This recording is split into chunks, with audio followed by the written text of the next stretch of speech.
आखिर अयोध्या में विवादित ढांचे पर कब आएगा फैसला? पूरे देश की नजर अब सुप्रीम कोर्ट की ओर है। 5 जज की बेंच गठित हो चुकी है, जिसे कल सुनवाई को लेकर फैसला करना है। आजाद हिंदुस्तान का सबसे विवादित मुद्दा, निचली अदालत में शुरू हुई जंग, आज देश की सबसे बड़ी अदालत के दरवाजे पर खड़ी है, जिस पर फाइनल सुनवाई का वक्त आ चुका है। 150 साल पुराने विवाद को निपटाने की जिम्मेदारी 5 जज की बेंच को सौंपी गई है। इस बेंच में मुख्य न्यायाधीश Ranjan Gogoi, justice Chandrachud, justice U U Lalit, justice Bobde और एनवी रमन्ना शामिल हैं। अयोध्या मामले की सुनवाई सुप्रीम कोर्ट में 5 जजों की संविधान पीठ करने जा रही है। 10 जनवरी से सुनवाई तय है और चीफ जस्टिस ऑफ इंडिया ने संविधान पीठ के जजों का ऐलान कर दिया है। इसमें इस बेंच की अगुवाई करेंगे चीफ जस्टिस रंजन गोगोई, उनके अलावा justice Sharad Arvind Bobde, justice U U Lalit, justice N V Ramana और जस्टिस चंद्रचूड़ इस बेंच के सदस्य होंगे। ये सारे जज ऐसे हैं चीफ जस्टिस के अलावा जो भविष्य के चीफ जस्टिस बनने वाले हैं। अजय परंपरा के मुताबिक कि इसमें कोई अल्पसंख्यक जज नहीं है, लेकिन संविधान पीठ बनाने का मतलब है कि सुप्रीम कोर्ट इस मामले की जल्दी से जल्दी सुनवाई करने के बाद इसमें फैसला देने वाला है। सुप्रीम कोर्ट के इस फैसले से दोनों पक्षों में उत्साह है। दोनों पक्षों की कोर्ट से एक ही अपील है कि अब फैसले में देरी न की जाए और रोज सुनवाई कर जल्द से जल्द फैसला सुनाया जाए।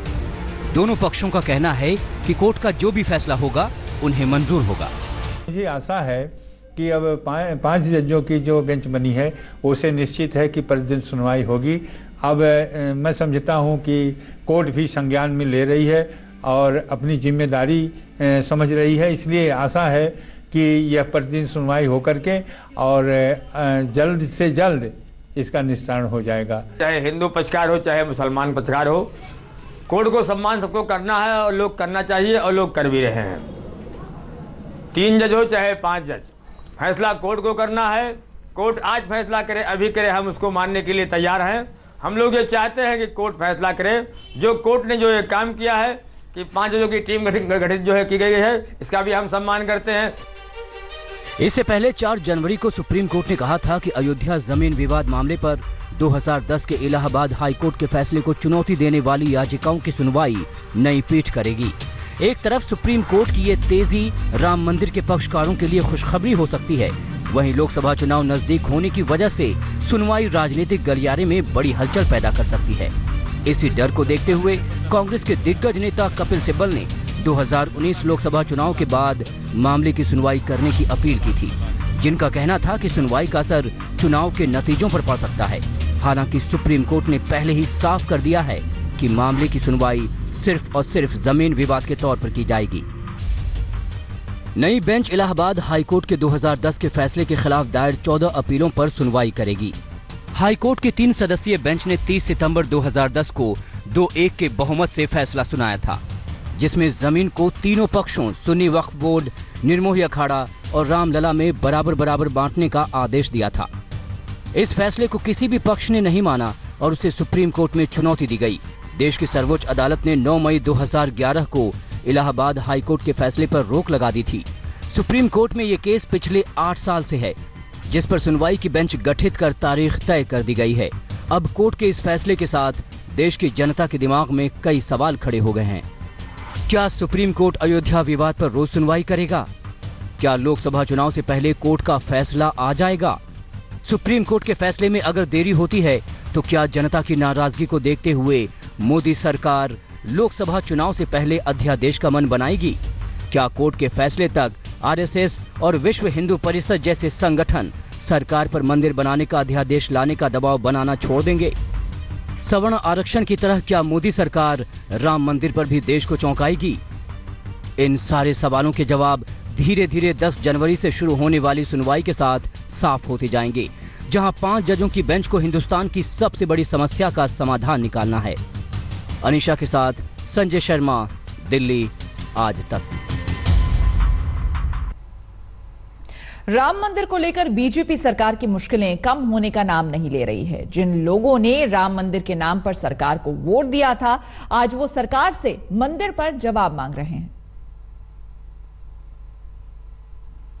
जिन पत्थरों को रामलला के मंदिर का रूप देने की उम्मीद के साथ अयोध्या में रखा गया है, उन पत्थरों पर योगी और मोदी को लेकर लिखी गई चेतावनी सूबे में सरकार के खिलाफ नाराजगी की कहानी बयां कर रही है। साधु संत से लेकर राम भक्तों का धैर्य अब जवाब देने लगा है।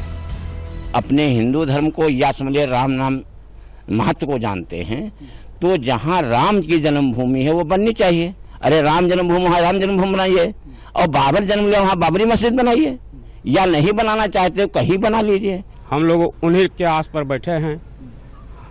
अगर मंदिर बनाना होगा तो एक बार नारा लगेगा तो पूरा मंदिर 36 घंटा के अंदर बन जाएगा। 36 घंटा में मस्जिद को गिराया गया था और 36 घंटा में मंदिर बन जाएगा। प्रधानमंत्री जी से सरकार से इन्होंने ऐसे कहे भी थे तो बड़ी आशाएं थी, पर अब निराशा लगी है हिंदुओं को, और अब हिंदू इसके विषय में अपना विचार करेगा 19 के चुनाव में।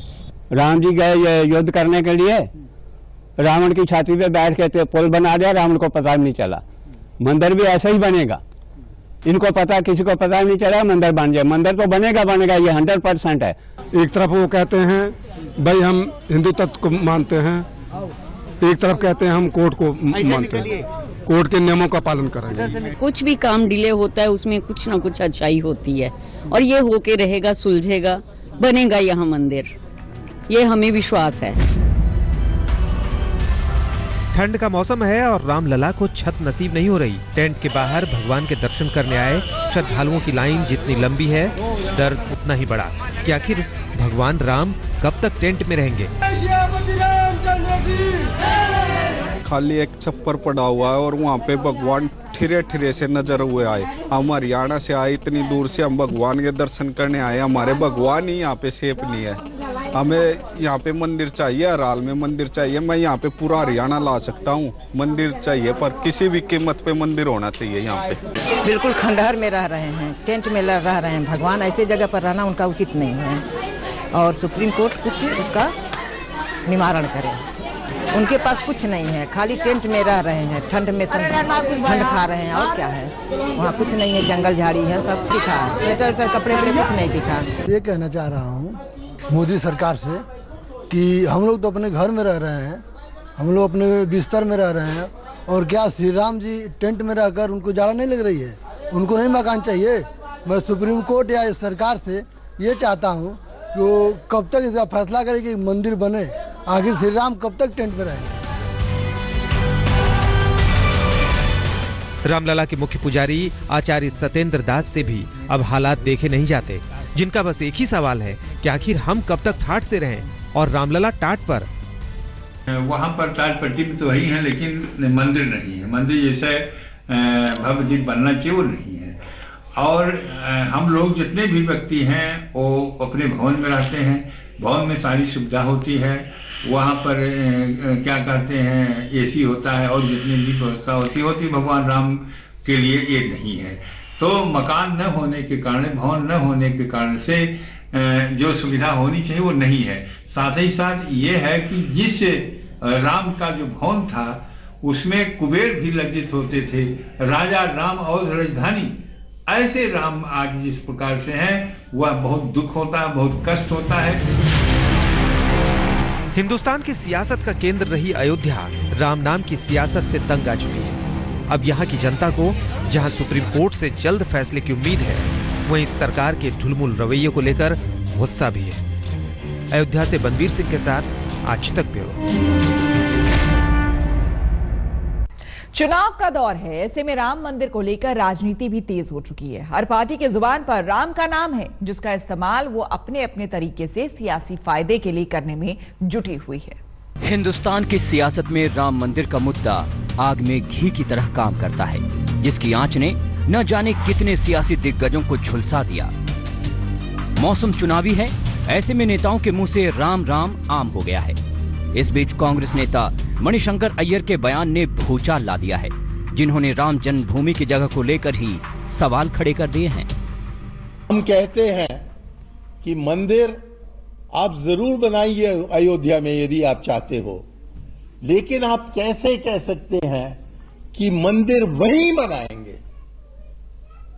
मंदिर वहीं बनाने का क्या मतलब बना?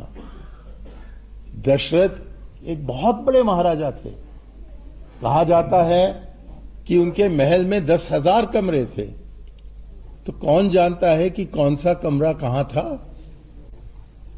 इसलिए ये कहना कि क्योंकि हम सोचते हैं कि हमारे भगवान राम यहीं पैदा हुए थे और इसीलिए वहीं बनाना है, और क्योंकि एक मस्जिद है वहां, उसको हम पहले तोड़ेंगे और उसके जगह हम बनाएंगे। मणिशंकर के इस बयान ने एक नई बहस को जन्म दे दिया। बीजेपी से लेकर साधु संत तक सबने मणिशंकर के खिलाफ आवाज बुलंद करनी शुरू कर दी। एक अयोध्या महाराजाधिराज दशरथ की थी, बहुत बड़े महाराज थे, उनके 10,000 कमरे थे। अब प्रश्न ये है कि कौन सा कमरा था जो बीजेपी वाले ये कहते हैं मंदिर यहीं बनाएंगे। हम साक्षी हैं, साधु महात्मा हैं, मणिशंकर अय्यर को बता देते हैं कि जहां रामलला बैठे हैं वही गर्भगृह था, कि जहां पर रामलला विराजमान है वही राम जन्मभूमि है। और इस प्रकार की उठपटांग बोल करके केवल इस प्रकार की अपना प्रचार प्रसार करते हैं, झूठ बोल रहा है, उसको कुछ नहीं ज्ञान है कि राजा दशरथ कहाँ थे और उनका महल 10,000 कमरे का कहाँ था। हम तो पूरी अयोध्या मानते हैं कि भगवान राम की है और पूरी दुनिया में भगवान राम जाने जाते हैं। अयोध्या में मंदिर बने, हमें कोई इतराज नहीं, मुसलमानों को कोई इतराज नहीं। इस बीच राम मंदिर को लेकर जिन लोगों के समर्थन से बीजेपी ने दिल्ली की कुर्सी हासिल की, आज उनके सुर बदले नजर आ रहे हैं। मोदी सरकार के ऊपर लगातार संघ से लेकर हिंदूवादी संगठन और साधु संत मंदिर को लेकर अध्यादेश लाने का दबाव बना रहे हैं। जिस प्रकार SC एक्ट पे और ये मुस्लिम महिलाओं के ऊपर जो जिस प्रकार बिल लाकर वो बहस करा रहे हैं, उसी प्रकार मोदी जी को चाहिए कि राम जन्मभूमि पे भी बिल लाकर बहस करा, क्योंकि हिंदू जनमानस साधु संत यह चाहते हैं कि जल्द से जल्द मंदिर का निर्माण हो। मंदिर तो बना देना चाहिए। जिस तरीके से किसी को मोदी जी ने पता नहीं चलने दिया कि नोट बंद हुआ रातों रात, इसी तरीके से मंदिर को रातों रात बनवा देना चाहिए कानून के खिलाफ। लेटेस्ट खबरों के लिए यूं ही देखते रहिए आज तक, और इस वीडियो के पसंद आने पर लाइक, शेयर एंड सब्सक्राइब करना ना भूलें।